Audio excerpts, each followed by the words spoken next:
लस्सीको अचार बनाउँछु म साथीहरू। यता नि छ, यसलाई चाहिँ डोक्रेसँग अमिलो बनाऊँ भने, यता चाहिँ गुलियो खट्टी मिठी अचार बनाऊँ भनेको।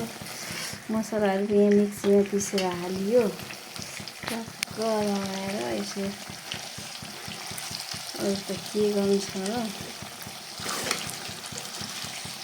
कस्तो हुने हो, अलिक गरिहाल्छु त्यहाँ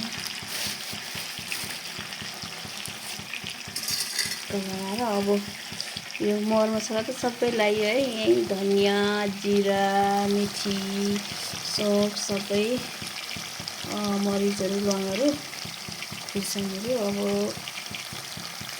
थोरै यही लस्सीको थोरै पानी हालिदिने टक्क, अनि टक्क लगाएर अनि फेरि एकछिनपछि चिनी हालिदिने हो। हेरौँ कस्तो बन्ने रहेछ, मिठो मिठो बन्छ फेरि।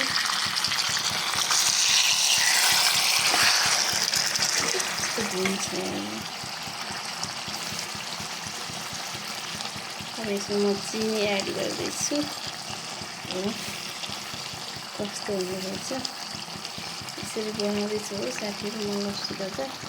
पुरै किचन भद्रगोल छ, यस्तो छ मेरो किचन। अब यस्तो छ, अब कहिले मैले यो सफा गरेर सक्ने भाँडा त्यहाँ त्यति छ होइन। लस्सीको फेरि काँचो अचार पनि बनाऊँ भनेर यहीँ राखेको छ।